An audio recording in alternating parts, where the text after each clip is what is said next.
Specific amount of A given liquid solvent does not depend upon temperature, nature of solute, pressure, nature of solvent. तो इसमें क्या बोला है कि जो सॉलिड सोल्यूट है उसको हम एक लिक्विड में जब घोलते हैं, डिजोल्व करते हैं, तो फिर है ना जो हम मैक्सिमम अमाउंट उसमें डिजोल्व कर सकते हैं, मतलब जब तक वो सेचुरेटेड सॉल्यूशन नहीं बन जाता।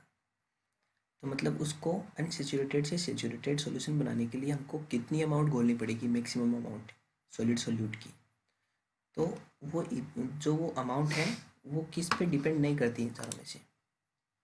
तो इनमें देखो पहली बात टेम्परेचर है। अगर हम, ये तो नॉर्मल है कि हम प्रैक्टिकली देखते हैं कि अगर हमने पानी को गर्म कर दिया तो फिर उसमें हम ज़्यादा शुगर डिजोल्व कर सकते हैं।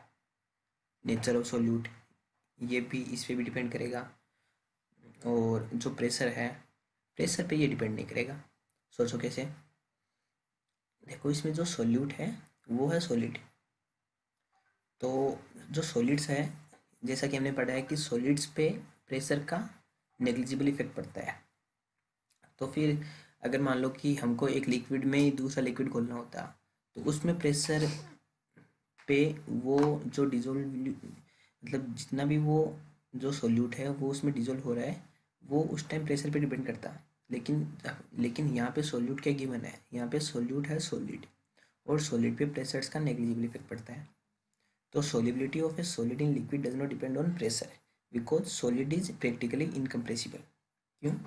सॉलिड जो होते हैं वो कंप्रेस नहीं होते, मतलब उन पे प्रेशर का कोई इफेक्ट नहीं पड़ता।